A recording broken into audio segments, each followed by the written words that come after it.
Last week we had a basic Bible study about the state of the dead, and we saw how very many Bible texts there are to prove that the dead know not anything, as the Bible teaches.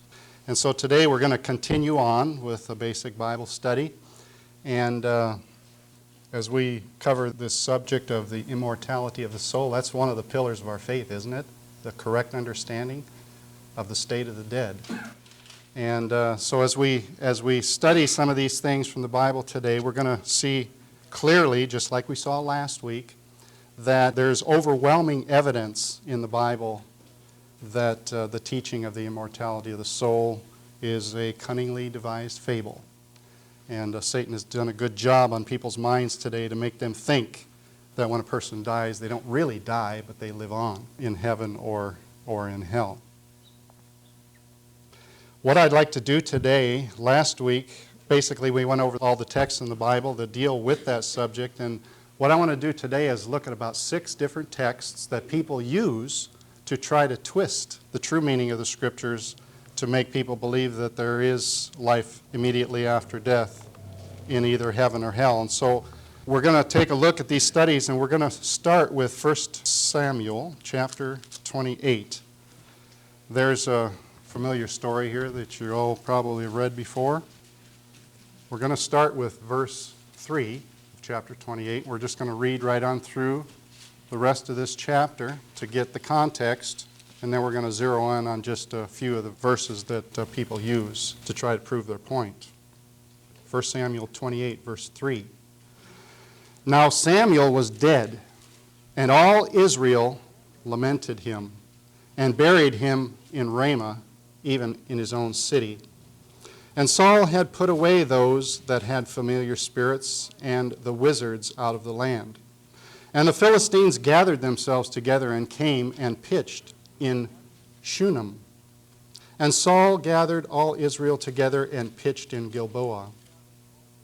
And when Saul saw the host of the Philistines, he was what? Afraid, and his heart greatly trembled. And when Saul inquired of the Lord answered him not, neither by dreams, nor by Urim, nor by prophets. Then said Saul unto his servants, Seek me a woman that hath a familiar spirit, that I may go to her and inquire of her.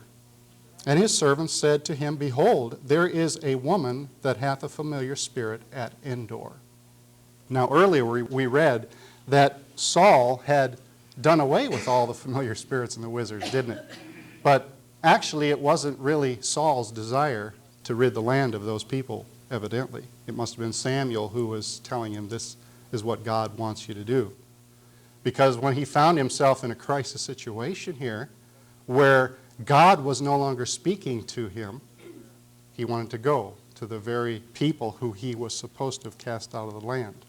Verse 8. And Saul disguised himself and put on other raiment. And he went, and 2 men went with him. And they came to the woman by night. And he said, I pray thee, divine unto me by the familiar spirit, and bring him up, whom I shall name unto thee.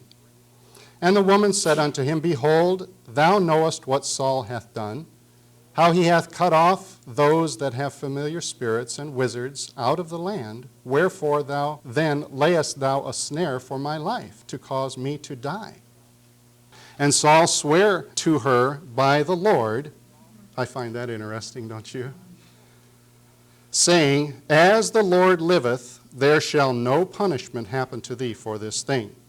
Then said the woman, Whom shall I bring up unto thee? And he said, Bring me up Samuel. And when the woman saw Samuel, she cried with a loud voice. And the woman spake to Saul, saying, Why hast thou deceived me? For thou art Saul. And the king said unto her, Be not afraid, for what sawest thou? I want you to notice that Saul did not see this, did he? If he had, he wouldn't have had to ask her, What did you see? And the woman said unto Saul, I saw gods ascending out of the earth. And he said unto her, What form is he of? And she said, An old man cometh up and he is covered with a mantle. And Saul perceived that it was Samuel, and he stood with his face to the ground and bowed himself. And Samuel said to Saul, "Why hast thou disquieted me?" Or why did you disturb me to bring me up? And Saul answered, "I am sore distressed, for the Philistines make war against me, and God is departed from me, and answereth me no more, neither by prophets nor by dreams. Therefore I have called thee, that thou mayest make known unto me what I shall do." Then said Samuel, "Wherefore then dost thou ask of me, seeing the Lord is departed from thee, and is become thine enemy? And the Lord hath done to him as he spake by me. For the Lord hath rent the kingdom out of thine hand, and given it to thy neighbor, even to David." So we get a little bit of behind-the-scenes ideas of just what Satan knows about this situation. Not only about this situation, but about every situation that we are involved with as well. "Moreover, the Lord will also deliver Israel with thee into the hand of the Philistines. And tomorrow shalt thou and thy sons be with me. The Lord also shall deliver the host of Israel into the hand of the Philistines."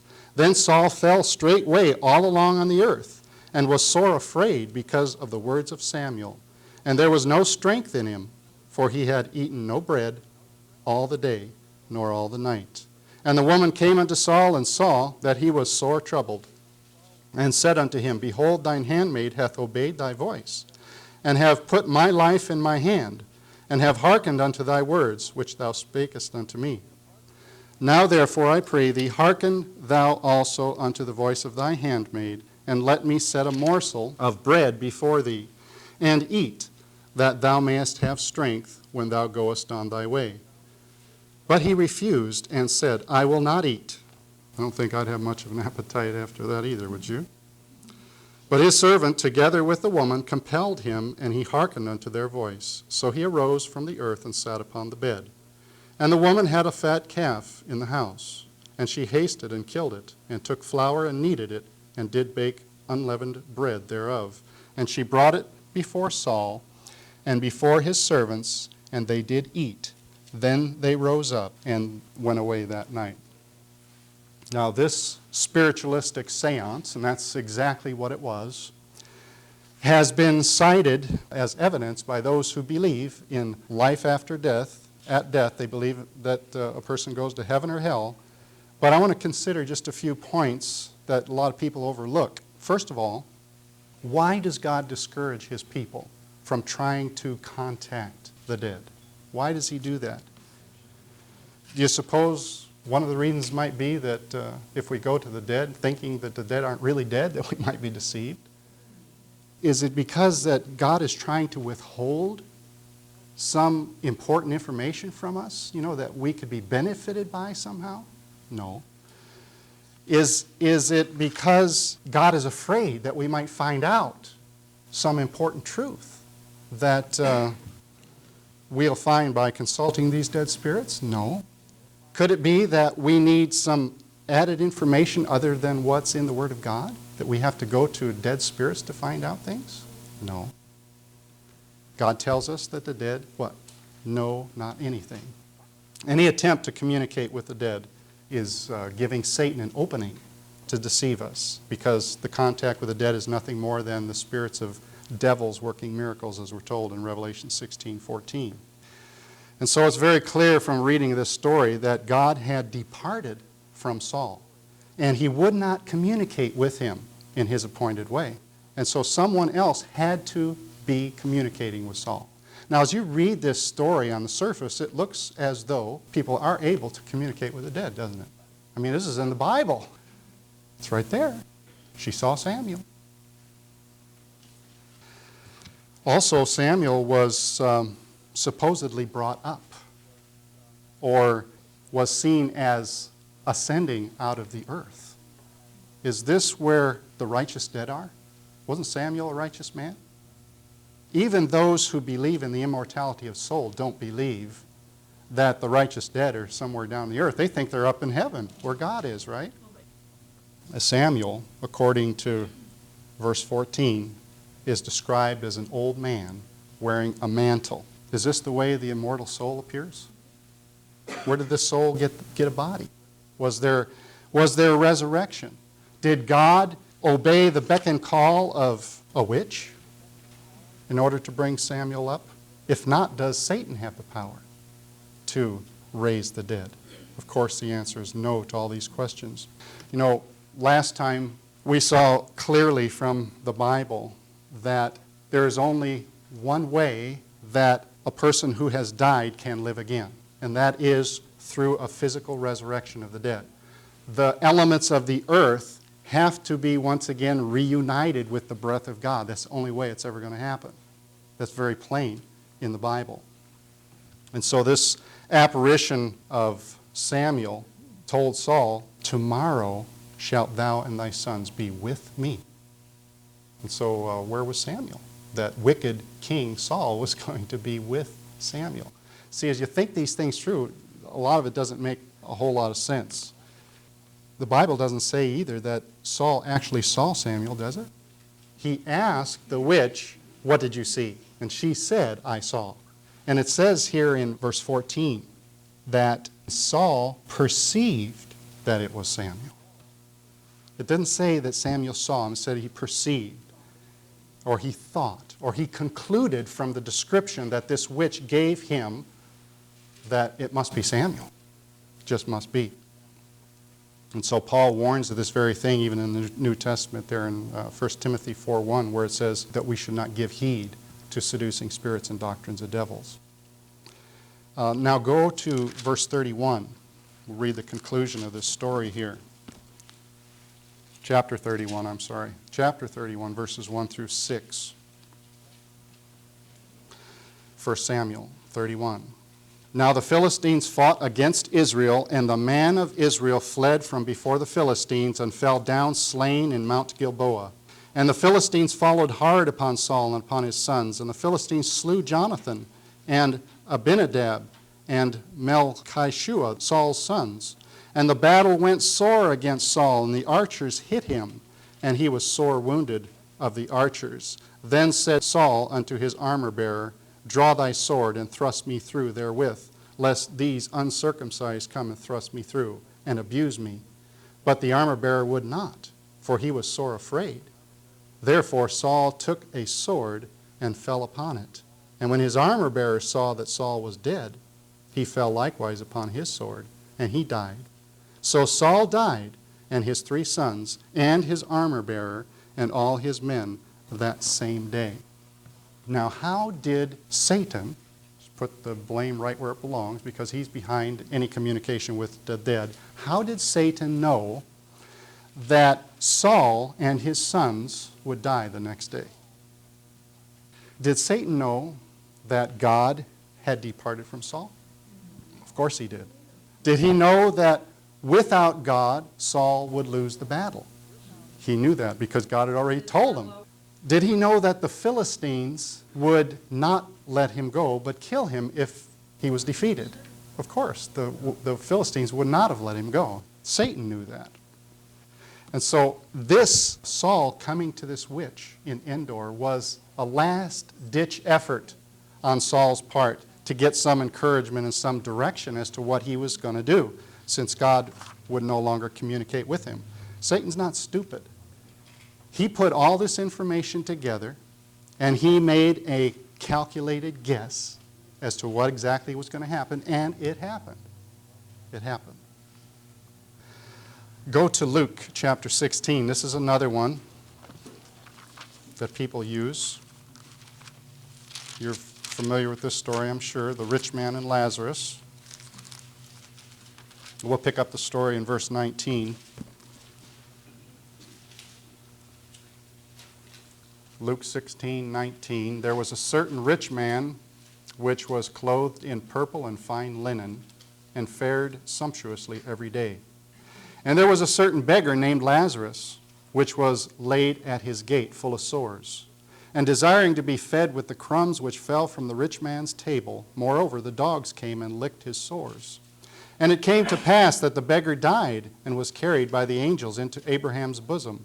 And the rich man also died and was buried. And in hell he lifted up his eyes, being in torments, and seeth Abraham afar off, and Lazarus in his bosom. And he cried and said, Father Abraham, have mercy on me, and send Lazarus, that he may dip the tip of his finger in water and cool my tongue, for I am tormented in this flame. But Abraham said, Son, remember that thou in thy lifetime receivest good things, and likewise Lazarus evil things.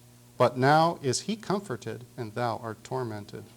And beside all this, between us and you, there is a great gulf fixed, so that they which would pass from hence to you cannot, neither can they pass to us that would come from thence.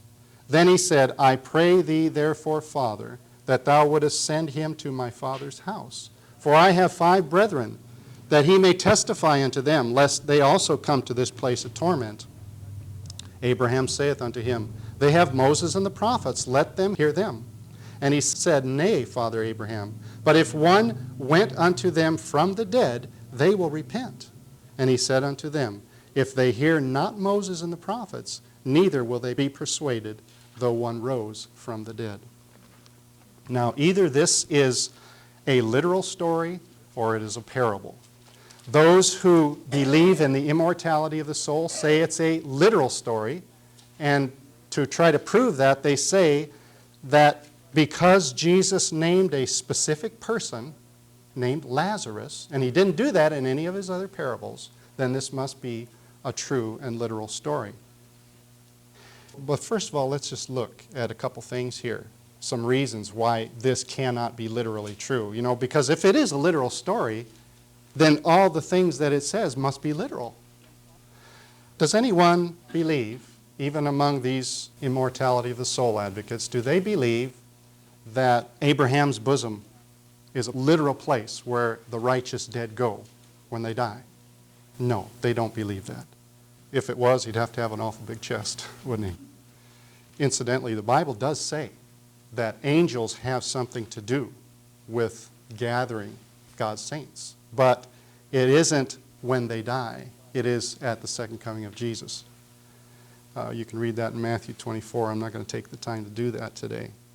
Does anyone believe that the saved and the lost can communicate with each other? I think if you would ask the people that are advocating this false doctrine, they would say no, they can't. But in this story they can, can't they? Jesus said that the rich man had a body because it says that he lifted up his eyes. You have to have a body to have eyes, right? And they asked for just a little drip of water on his tongue. You have to have a body to have a tongue, right? So he has to have a literal body here. How did his body get into hell instead of staying in the grave? Because I thought we're talking about disembodied spirits here. The story is obviously a parable, and it has to teach spiritual lessons. The rich man represented the Jews, prayed to Father Abraham. Do you know of any Christians today that pray to Father Abraham? No, it's not literal.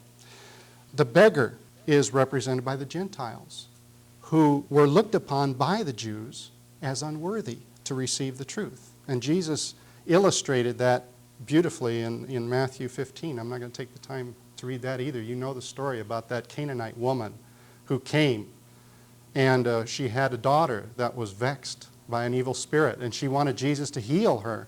And Jesus treated her like what? Like a dog, trying to teach his disciples a lesson that everyone are my people, the Gentiles as well as the Jews. And this is the same lesson that Jesus is trying to teach here in Luke 16 also, that in Christ there is neither Jew nor Gentile, that we all should have an equal chance to get to heaven. And the Jews forgot, didn't they, that God chose them to preach the gospel to the whole world. Now, why did Jesus choose the name Lazarus here? Why did he do that? Well, verse 31 really gives the answer. Luke 16:31, and he said unto him, If they hear not Moses and the prophets, neither will they be persuaded, though one rose from the dead. And isn't that what happened? Jesus literally raised Lazarus from the dead. And when the Jews saw that that had happened, they still didn't believe. So it was a fulfillment of prophecy, and that is exactly why Jesus used his name. In this parable, Christ was meeting the people on their own ground. The doctrine of a conscious state of existence between death and the resurrection was held by many of those who were listening to Christ's words. He held up before his hearers a mirror wherein they might see themselves in their true relation to God. So that was a major principle he was trying to teach there. Christ represented the hopelessness of looking for a second probation. This life is the only time given to men in which to prepare for eternity. That's the point he was trying to get across these people. Now, there are a lot of people today who believe that human beings, certain people at least, are going to have a second opportunity to accept Jesus and go to heaven. If they don't make it the first time, after the secret rapture and the tribulation and all that, they're going to have another chance. What a fable. Aren't we having our second chance right now? Wasn't the tree of the knowledge of good and evil placed in the garden as a test? And Adam and Eve were placed upon probation right there in the Garden of Eden. And, of course, they failed the test. That's why Jesus had to come to this earth to give us a second chance, a second probation. And we're having it right now. And this is all there's going to be. Go to Luke 23. Here's another one that is used to try to prove the point. Luke 23:43. You know this one well. In fact, let's read 42 and 43. This is talking about the two thieves that were crucified on either side of Christ. Verse 42 says, "And he, the one thief, said unto Jesus, Lord, remember me when thou comest into thy kingdom. And Jesus said unto him, Verily I say unto thee today, thou shalt be with me in paradise." Okay, the comma is the wrong place there. We know that. But you know, there's some other things about these verses that we can use to show that this idea that man goes immediately to heaven or hell is a false idea. We don't have to just say, well, if you just place the comma on the other side of today, it'll say the right thing. And by the way, there is some dispute today about where paradise is. Have you ever talked to people about that? There are some who don't believe that paradise and heaven are the same place. And the fact that Jesus said, don't touch me because I've not yet ascended to my Father, well, they believe that when they died, they did go to paradise, but they didn't go to heaven. Paradise and heaven are separate places. It's kind of like an intermediate place where people go. And to prove their point, they use 1 Corinthians 15:20, where it says that Christ was the first fruits of them that slept. And so nobody that died before Christ and was resurrected could go to heaven until Christ went first. That's how they get around that. And so what does the Bible say about paradise, and where is paradise? Really, it's pretty plain. Look at a couple texts in Revelation, chapter 2 and verse 7. Tells us exactly where paradise is. Revelation 2:7. Speaking to the church of Ephesus, "He that hath an ear, let him hear what the Spirit saith unto the churches. To him that overcometh I will give to eat of the tree of life, which is in the midst of the paradise of God." And so paradise is where the tree of life is. Now go to Revelation 22 and verses 1 and 2. Revelation 22. "And he showed me a pure river of water of life, clear as crystal, proceeding out of the throne of God and of the Lamb.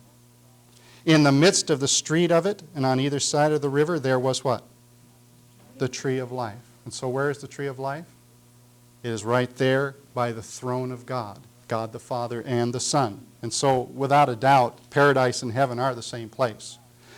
There's one other place in the Bible that speaks of paradise. It's in 2 Corinthians chapter 12. Let's just look at that real quick. 2 Corinthians chapter 12, verses 2, 3, and 4.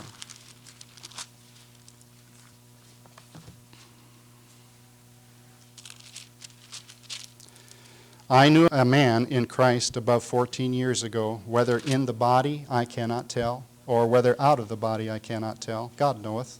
Such an one caught up to the third heaven. And I knew such a man, whether in the body or out of the body I cannot tell. God knoweth. Paul speaking about himself here. Verse 4. How that he was caught up into paradise and heard unspeakable words which it is not lawful for a man to utter. How many heavens are there? There's got to be at least 3, because he said he was caught up to the third heaven, and he compares paradise and the third heaven. They're synonymous here. The first heaven is what? The atmosphere that surrounds this earth. The second heaven is space, where the stars and the planets are. And the third heaven is where God dwells. There isn't a fourth heaven.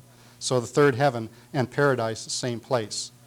And so if you ever hear somebody use that, maybe you can use these verses to show them that paradise and heaven is indeed the same place, and there is no intermediate place where the righteous spirits wait until they're called to heaven. And so there's no question about paradise being where the throne of God is. There's another good reason why the thief could not have been in paradise the same day. Look at John 19. John chapter 19, verses 30 through 33.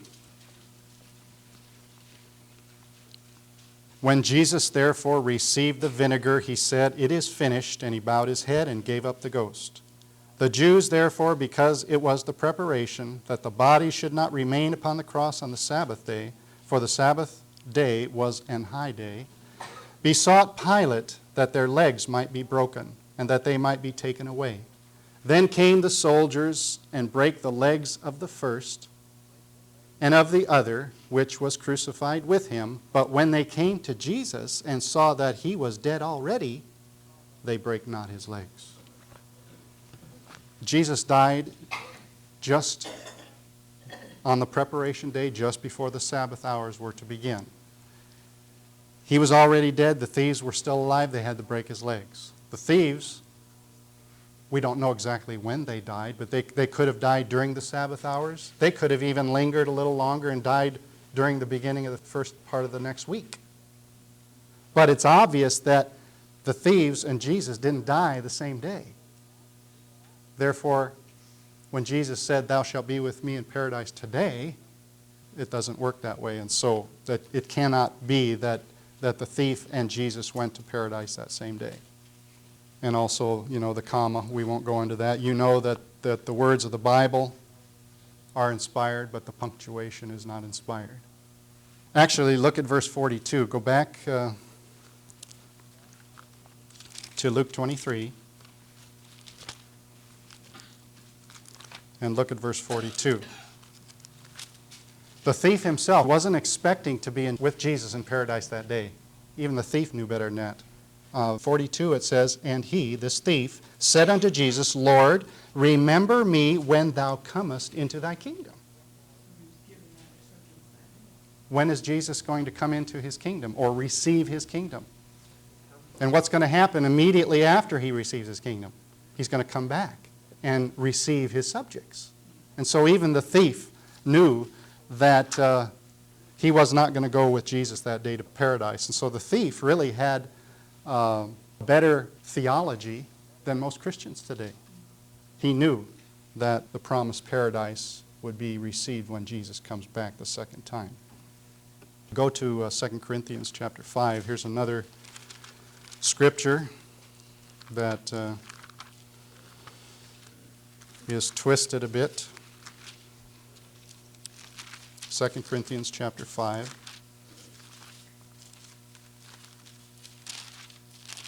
Verses 1 through 9.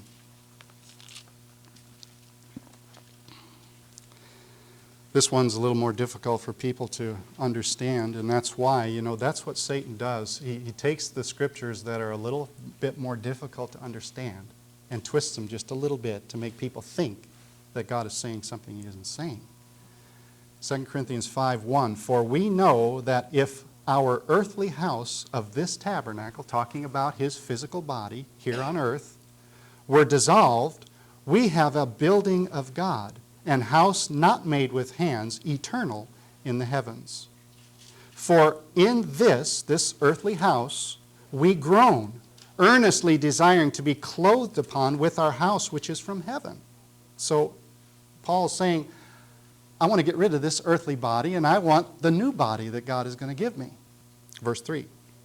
If so be that being clothed, we shall not be found naked. For we that are in this tabernacle do groan, being burdened, not for that we would be unclothed, but clothed upon, that mortality might be swallowed up of life. Now, what does he mean when he says naked or unclothed? It's referring to the grave and death. That's what being unclothed or naked is. Paul understood that while we're here in this earth, we have a body, an earthly house. And he knows that when he's going to heaven, he's going to get a heavenly house or a new body. But in between the first and the second, what happens? We die. And so this unclothed or this naked state represents death in the grave. Verse 5.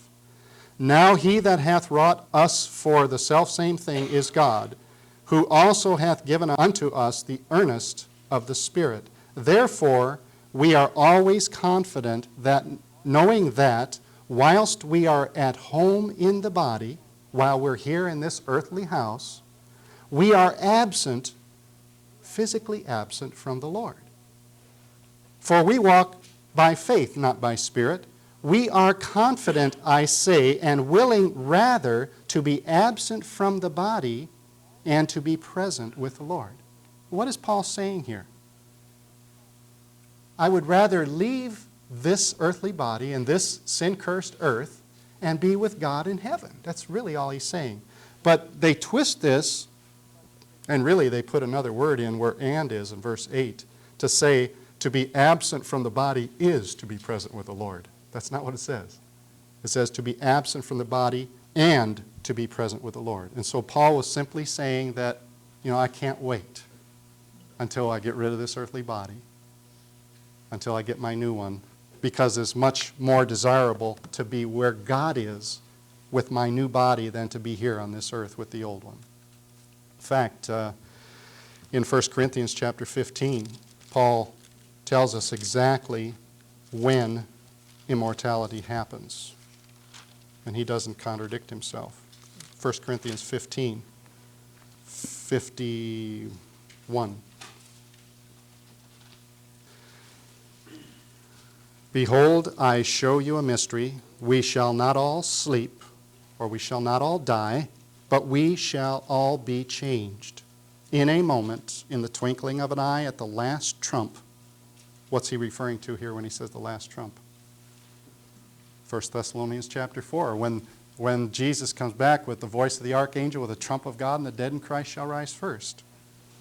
For the trumpet shall sound, and the dead shall be raised incorruptible, and we shall be changed. For this corruptible must put on incorruption, and this mortal must put on immortality. And so if we have to put on immortality, we can't possibly have an immortal soul now, can we? Something that's going to happen in the future. Go to Philippians chapter 1. Here's another text that is used. Philippians chapter 1, beginning with verse 21. Some of these things we need to get in our mind, because when you deal with people that have different beliefs than we do, they come up and throw these things at you, and you say, wow, how do I refute this? And unless you've studied it out and know how you can, it's pretty difficult. First chapter of Philippians, verse 21. Paul says, for to me to live is Christ, and to die is gain. But if I live in the flesh, this is the fruit of my labor. Yet what I shall choose, I wot not. In other words, Paul did not know whether he would better glorify God by continuing to live or to die. He didn't know. Verse 23. For I am in a strait betwixt two. I can't figure out which would be the best. having a desire to depart and to be with Christ, which is far better, nevertheless to abide in the flesh is more needful to you. Now, these verses say a lot of things, but sometimes we need to look at things to see what they do not say. Paul does not say that he's going to go to heaven to be with Christ when he dies. But many people read this and they say that this is what's implied here. But if it is, then Paul contradicts what he says in other places. And in fact, he contradicts what the other prophets say as well. First of all, Paul said, "For me to live is Christ." For me to live is Christ. Can you say that about yourself? For me to live is Christ. Paul's very existence was completely wrapped up in Christ. All of his plans, all of his hopes, all of his aspirations were centered in Jesus. Even the thoughts of his mind were, how can I please God? How can I better reflect his character? Whether he lived or whether he died, it didn't matter to Paul, as long as Christ could be glorified thereby. It didn't matter. In fact, he said that very thing back in Romans, the scripture reading we had. Let's just read it real quick again. Romans 14, verse 7 and 8. For none of us liveth to himself, and no man dieth to himself. For whether we live unto the Lord, and whether we die unto the Lord. Whether we live therefore or die, we are the Lord's. You know, if we could just get that concept in our mind, doesn't the Bible say that perfect love casteth out fear? We don't have to fear death. Just recently, I took a plane trip, and a lot of people are fearful of flying. But I get in that plane and I'm thinking, well, if this thing goes down, so be it. God's done with me, I guess, you know. But if God is not done with me, there isn't anything the devil can do to make that plane crash. And if that's our attitude, we don't have to be fearful about anything. Whether we have health problems, you know, and think that we're going to die 5 years down the road or 10 years down the road or whatever it is, so what? If that's God's will, so be it. But if it isn't God's will, there's nothing the devil can do to cause you to die at that time. You will die when the Lord sees fit for that to happen, if we are in his will. You know, that reminds me of something. Evan Sadler was here a few years ago to camp meeting, and he was relating an experience that he had where a Catholic priest came up to him and he said, "You're going to be dead in a week. Within a week, you're going to be dead," because he didn't like what he was teaching. And Evan looked at him and he said, "God will determine that, not you." I thought that was a good answer, don't you? God will determine that, not you. In other words, if the Lord sees fit that we should live, praise his name. But if he sees fit that we should die, praise his name also. We already determined the fact here, as we, from last time when we were studying about the state of the dead, that there's no passing of time in death. No passing of time. There's no difference in being dead for 6,000 years or 6 days. We go to sleep, we wake up. No passing of time at all.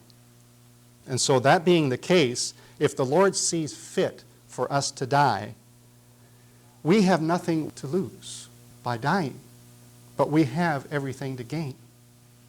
Paul said, "For me to live is Christ, but to die is" what? Gain. How could dying be gaining?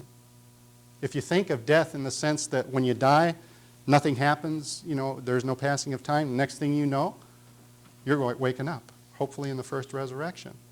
And so you are gaining. See, you leave behind temptation to sin.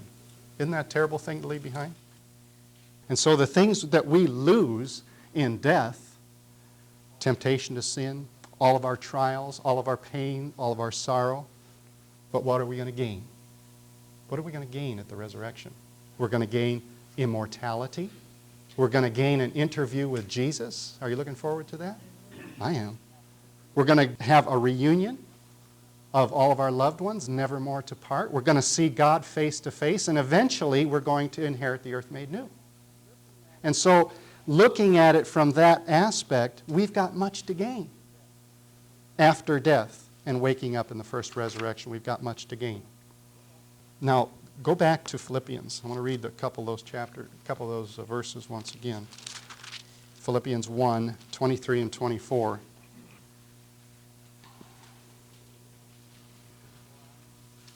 For I am in a strait betwixt two, having a desire to depart and to be with Christ, which is far better. Nevertheless, to abide in the flesh is more needful to you. Was Paul talking about committing suicide here or something? What did he mean? It's better to depart and be with Christ rather than to stay here. But because you need me, I'll stay here, and we'll do what God wants to do. Was Paul choosing when he was going to die here or something? What was he talking about? If you study this out in the history of it, you'll find that he was referring to the time when he would soon be standing before that wicked Roman Emperor Nero. And when that happened, he knew pretty much what the outcome was going to be. It didn't matter to Paul whether he was allowed to live and carry on his work here on earth, or whether he was martyred and found himself in the presence of God when he woke up. It didn't matter to him. And that's what he was referring to when he said it would be better to depart and be with the Lord than to stay here. In fact, Paul knew full well that the sleep of death is what intervenes between life and the second coming of Christ. Turn to one more text in 2 Timothy. 2 Timothy chapter 4, verses 6 through 8. 2 Timothy 4, 6 through 8. For I am now ready to be offered, and the time of my departure is at hand. Interesting, he used the same word here. He said in Philippians that I'd rather depart and be with Christ. But here he says, the time of my departure is at hand. I have fought a good fight. I have finished my course. I have kept the faith.